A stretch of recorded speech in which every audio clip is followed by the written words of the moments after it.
What's up, everybody? Welcome to a special edition of the No Huddle. Now, our TV show is on break until the fall, but man, we still have some games going on in the SWAC. So the show rolls on, baby. Southern and Jackson State, that was a big to-do last weekend. And JSU back on ESPN again this weekend, taking on Alabama A&M, who's just happy to see some action after getting stood up week after week after week after week, so they are ready to go. So let's start right there.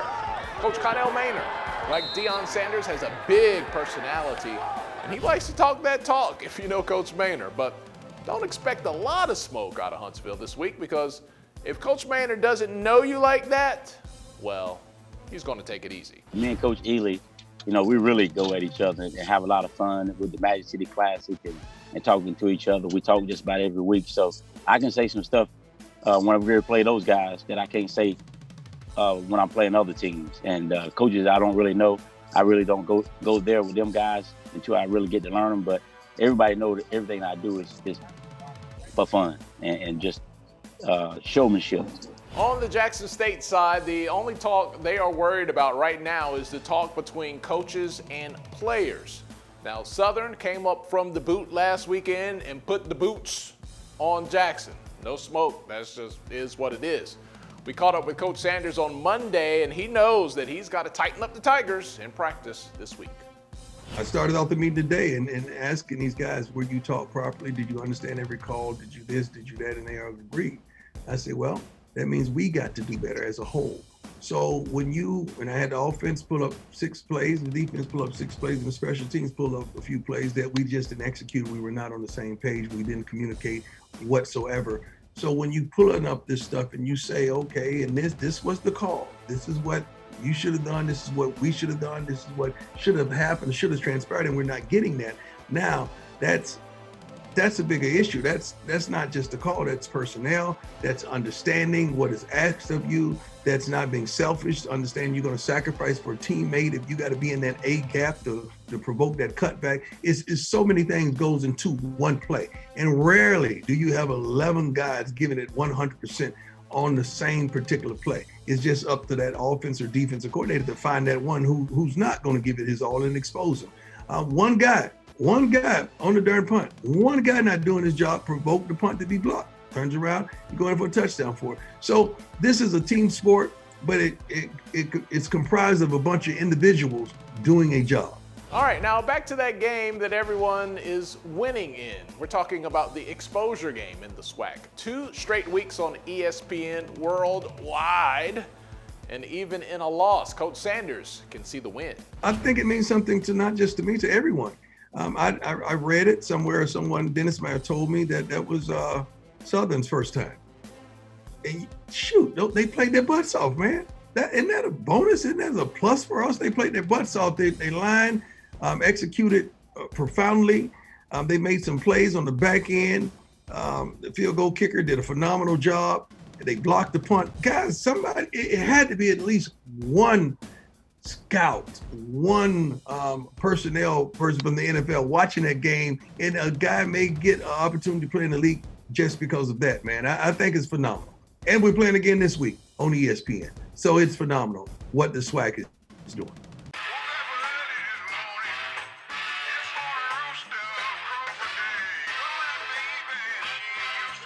Okay, let's get back to last weekend now. Our Wally Pitt made the trip down to Jackson, Mississippi. He had the whole JSU custom jersey. Wally, bruh, you got lost in the sauce a little bit.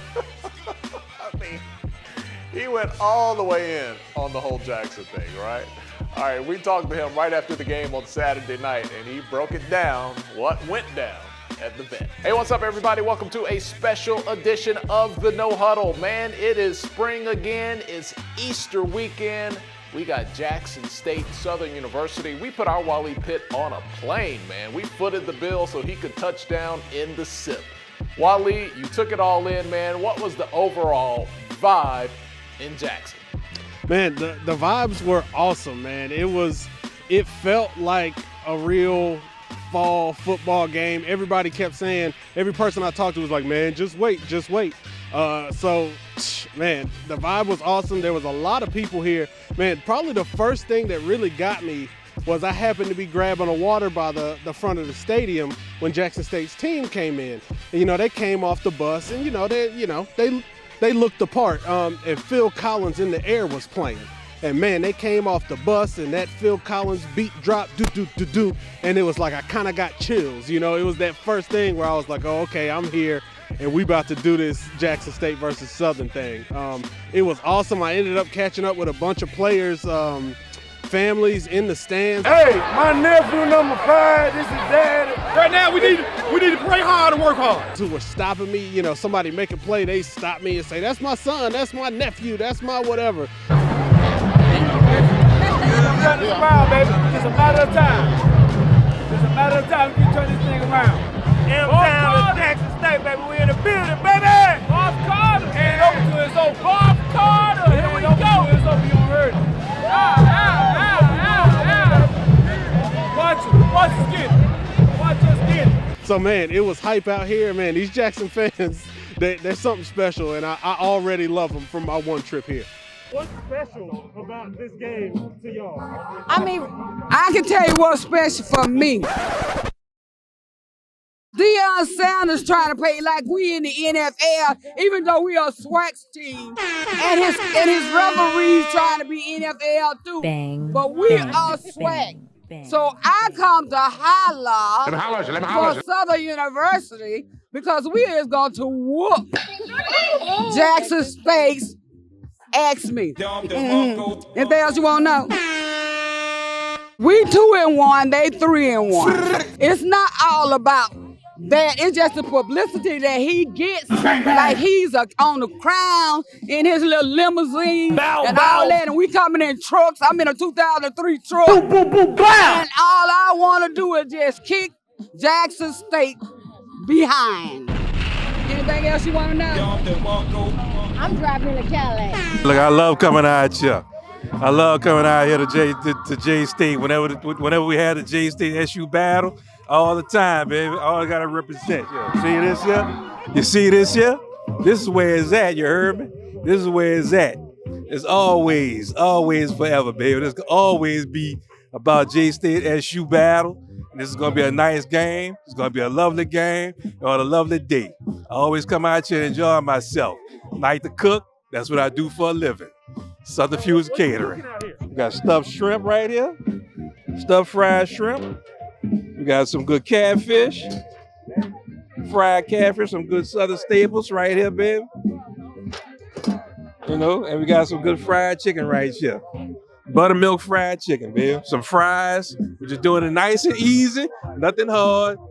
No barbecue and nothing like that. We're taking it easy during this pandemic. We got some ribs, potato salad, baked beans, spaghetti. I mean, I throw it all on there because I don't want to go back up there again. So I put it all on one plate. It's all gonna go down the same way. I mean, we got the whole spread over there. We got a pot going on. Man, this is, you can't beat this. You can't beat this, man. You can't beat it. You can't beat it. Look, we got my man selling t-shirts. I mean, this is the full experience, man. Even though it's in the spring, we're looking forward to the fall. Man, we're not missing a beat with this spring season. I mean, everything is a little bit smaller, but it's still in full effect. Still in full effect. It's a family thing. It's a family thing. J State out here, Southern University out here, we got love for them, they got love for us. That's right. We gonna do this and we gonna do this right. I gotta get OG over there with the plate. Let me get. We're trying to go back to the max, like the Walter Payton days. So that's what we're looking for. What's going on from Jackson State University, baby? JSU. The max of the SWAC. The max of the SWAC, baby. I think not only is Deion going to impact Jackson State, just him being in the SWAC, it impacts all HBCU schools. So, I know exactly as a primary impact for JSU, it's good, but also for all SWAC schools, he's going to make a positive impact. So I'm excited he's here, except when he plays Grambling. But I support him as long as he doesn't play that black and gold team. You know what? I think it's a real good look for the SWAC. I love the fact that Jackson State was able to go out and get a candidate like Deion Sanders because it brings so much more relevance to our game. HBCUs have been in existence for a long time. This isn't the first highly visible coach we've had in the SWAC. You had the Doug Williams, the Eddie Robs, the Pete Richardsons, the W.C. Gordons. We've had history. This is just new relevance to what we're already doing. So it's a good chance to showcase what we've been doing and let the country know we're here, we're relevant, and we're here to stay. So watch out. HBCU football is in effect. Well, I can tell you like this, yeah. Man, you know, it is what it is. You know, I've been coming out here for years. We've been doing this for years. You know, this one little time, this one little hiccup right here, not gonna disturb my groove or anybody else's groove to do what we have to do, man. You know, so the jukebox not here, I understand that. That's totally understandable. You know, we're gonna see a nice band. J-State has a lovely band. They sound good. They're looking good. I'm giving props out to them. They're doing their thing. You know, but like I said, it's always about the jukebox, baby. Woo, for life. I'm from Mississippi originally, but Dad graduated from Jackson State. Mom graduated from Alcorn. Most of my family went to SWAC schools. I went to Southern. So I grew up on SWAC football, SWAC culture, HBCU culture. So been doing this for life.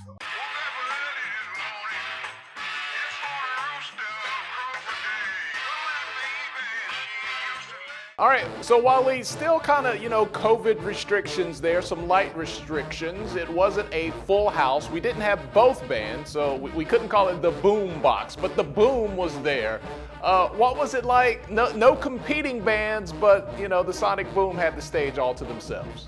Man, they did, and they turned it out. I was able to catch the Boom on their walk-in. I caught their walk-out. I caught them a bunch of songs at the half. Man, that's just a good quality fun band. They got a lot of, they kind of weave in a lot of the chants and talking within the songs, man, and you can just tell it's a whole production. I can only imagine what it's like with Southern's band and Jackson State's band at the same time, man. My head might explode when I come to a real Boombox Classic, but it was fun. It was my first taste of the Sonic Boom, and man, I caught a whole bunch of them doing their thing in the stands, walking in all over the place, man. So I'm gonna just lay out all my Sonic Boom footage right here for y'all to check out.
Okay, so Wally, everybody that knows about HBCU football knows the tailgate, the fans, the bands, that's one part, but the football game is a whole different thing.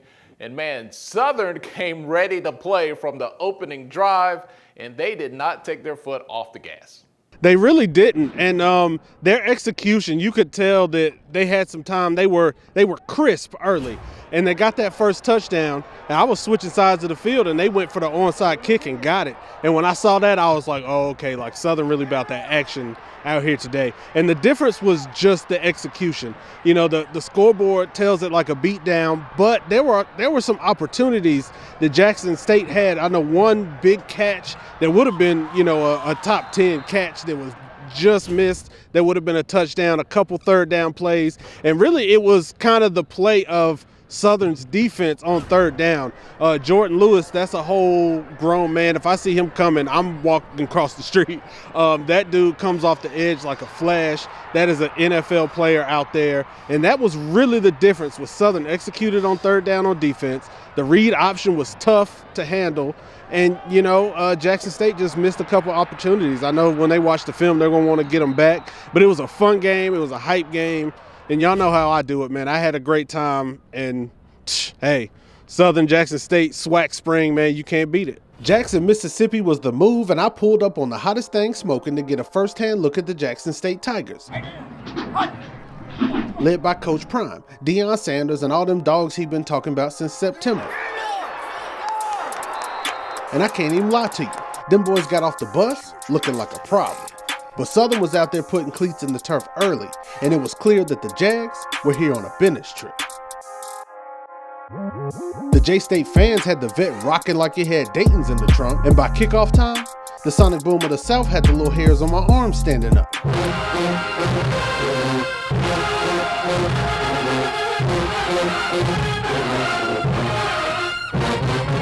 But it was Southern quarterback Ladarius Skelton making moves early. He takes the big lick on the option, gets it out to Devon Ben, who looks like he's in for 6, but they call him down at the 1. Ben punches it in a few plays later, and it's 7-0 Southern in the first. And it was still all business over there on the Southern sideline. Southern gets the ball back on an onside kick, but one of Coach Prime's dogs out there wanted his bone back. C.J. Holmes gets the pick, and the vet goes up. But the JSU offense can't put a drive together, so their D is right back on the field. Aubrey Miller Jr. gets the sack. His people in the stands letting me know it's Miller time. It's a matter of time. But J-State was having all types of problems on third down. Skelton finds Gerard Sims for 22 yards on the 3rd and 20, and the drive stays alive. Then it's Sims one more again, this time on the ground for 23 yards.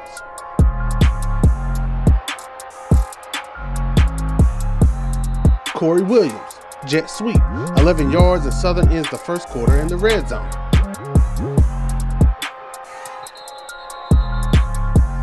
Tigers let an opportunity slip out of their hands here. Skelton gets lit up on the pitch.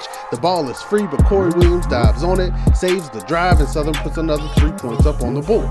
Tiger quarterback Jalen Jones getting it done with his legs. He has back-to-back 16-yard runs and puts JSU at the Southern 35.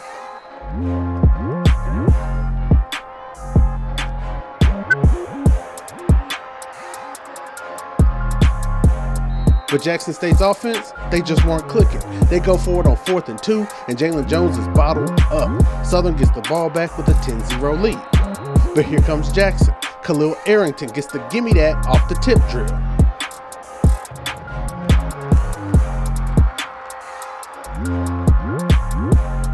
Then it's Jalen Jones to Dalen Ball when he gets the one-handed catch, the 75-yard touchdown. The Jaguar lead gets cut to 3, and the is hype with 6 minutes left to play in the half.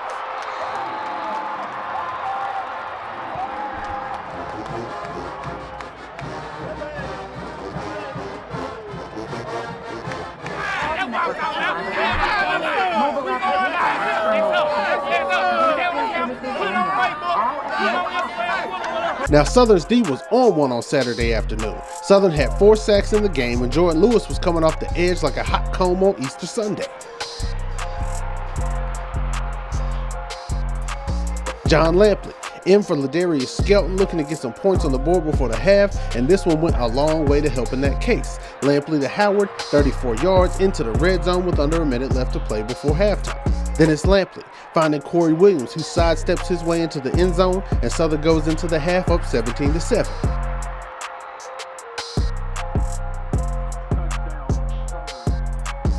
And the Jags were still out there cooking up that Tiger gumbo in the second.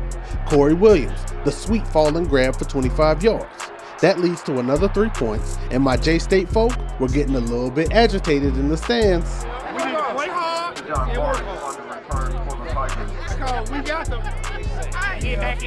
Jackson State got to get something going, not now, but right now.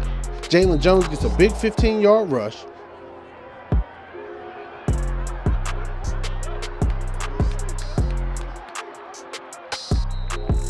But Jordan Lewis comes untouched off the edge and forces the incompletion on 3rd down. Another J-State punt, and Southern is up 20-7 in the 3rd quarter. And it was ground and pound time for the Jags. Skelton on the keep, 33 yards down to the Jackson State 25. Then it's Devon Ben, 20 yards, 6 more Jaguar points, and it's looking like a mollywop for the visitors. 27-7 Southern up at the end of the 3rd. Coach Prime doing his best to rally his guys as they go into the 4th quarter, and it does lead to a little spark from the offense.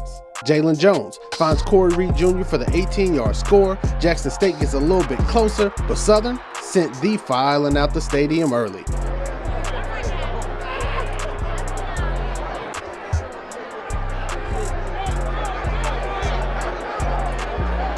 Southern gets the big-time 34-14 win on the road. The Jags had a chance to run up the score a little bit, but they decided to be humble and just take a knee. And head coach Dawson Odoms let the media know that while the show may be in Jackson, them boys from Baton Rouge have been doing some winning of their own in the SWAC. I'm not Southern. We've been good. Now the world got a chance to see it. We're a good football program. We're a good institution. And I'm about building it. That's what I try to tell. I said, guys, why we took a knee at the end? I said, because I'm about character. I'm going to hold you to the hospital. But when you're down, after the character, I don't want to score you for life. So I try to build you back up. That team was getting beat. I'm not going to bury you. And as for Jackson State, Coach Prime let us all know in the postgame that this loss was on him. I would take full responsibility of every darn thing that transpired out there today. I got to do better. We got to prepare them better. We had 2 darn weeks, and we still didn't look like we were prepared. We looked like we just didn't have it. We should have taken advantage of some opportunities. We didn't do such. They were well coached. They played their butts off. They played with passion. They played with intensity. We didn't have it, and that's on me. Okay, kickoff is set for 3 p.m. Eastern, 2 p.m. Central. It's in Jackson, Mississippi. It's on ESPN. Just the 2nd game of the year for Alabama A&M. Those Bulldogs, the last time we saw them, the only time we've seen them was against the other Bulldogs, South Carolina State. So hopefully good times, a good game on deck. We're hoping for it. We're hoping for it. We'll be talking all about it next week. Let us know what you think in the comments, as always. For Wally Pitt, I'm Tolly Carr. Thanks for hanging out with us. Special edition, like Blazer t-shirt style. The No Huddle right here on HBCU Game Day.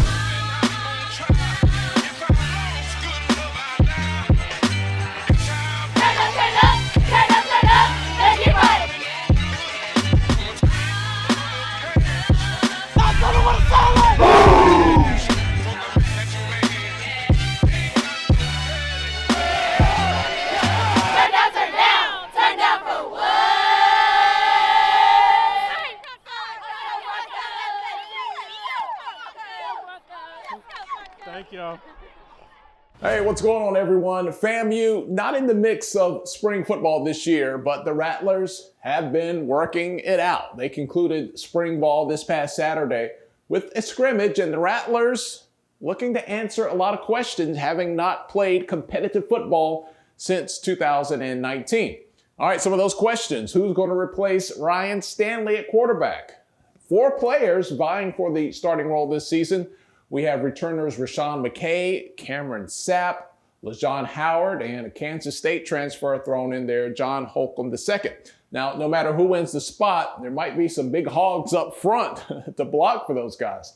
2 big transfers for FAMU, offensive lineman Jay Williams, who came in from Florida State, and Orlando Heggs, who comes down to FAMU from Wake Forest. Running back, something that needs tightening up on that Rattler roster as well as they get ready for the first season in the SWAC. Here's more from head coach Willie Simmons. Yeah, well, that's what the spring is all about. You know, obviously the last time we took the field in competition was 2019. That team, we lost a lot of great players. You know, Ryan Stanley, it's hard to say after Ryan Stanley, but Elijah Richardson, Terry Jefferson, DeMontre Moore, you know, Marcus Williams. And so the spring is about finding out who those next crop of guys are. And so you have guys like Chris Sanders, who had a great day today. You know, Eddie Tillman had a big run. You know, Jalen McLeod ran the ball extremely well today. On the defensive side, Monterey Brown made a lot of plays. General Hunt has had a phenomenal spring. And in the quarterbacks, all the quarterbacks have done a really, really good job. I thought Cameron Sapp had a great day today. And so, again, great programs don't rebuild, they reload. You know, so we like to think that we're reloading and that we're coming back stronger than ever in 2021. And just happy to see these guys have some success, and hopefully they'll carry that over through the summer, and I'll be ready to go in August. Now, the next time we see the Rattlers on the field playing somebody that doesn't have a Rattler helmet on, it's going to be against Jackson State, the Orange Blossom Classic, the opening game in SWAC history for FAMU. I think that one's going to be pretty good, huh? I think we're going to hear a lot about that one. Come through, Rattlers. Come through. All right, that's it on FAMU. I'm Tolly Carr. Hey, shout out to our D2 guys. We got to give them some love too, man. All right, thanks for hanging out. We'll talk to you guys later.